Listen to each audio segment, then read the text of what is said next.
অন্তর্বর্তীকালীন সরকারের প্রধান উপদেষ্টা ডক্টর মোহাম্মদ ইউনূসের প্রতি খোলা চিঠি লিখেছেন ইসলামিক জনপ্রিয় আলোচক ও স্কলার আহমদুল্লাহ। খোলা চিঠির বিষয় ছিল আল্লাহ ও রাসূল সাল্লাল্লাহু আলাইহি ওয়াসাল্লামের প্রতি কটূক্তি বন্ধে কার্যকর পদক্ষেপ গ্রহণের আহ্বান প্রসঙ্গে।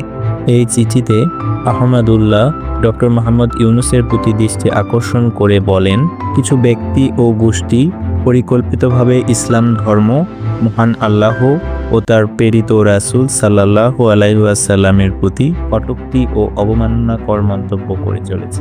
এই ধরনের কটূক্তি ও অবমাননাকর কর্মকাণ্ড বন্ধে কঠোর আইনি পদক্ষেপ গ্রহণ করার জন্য ডক্টর মোহাম্মদ ইউনূসের প্রতি অনুরোধ জানিয়েছেন শায়েখ আহমদুল্লাহ। পরিশেষে ডক্টর মোহাম্মদ ইউনূসের কল্যাণ এবং তিনি যেন জাতির সেবায় নিয়োজিত থাকতে পারেন এই প্রত্যাশা ব্যক্ত করেছেন। ডক্টর মোহাম্মদ ইউনূস এই বিষয়ে কি কোনো পদক্ষেপ গ্রহণ করবেন কিনা এ বিষয়ে আপনার মতামত কমেন্ট বক্সে জানান।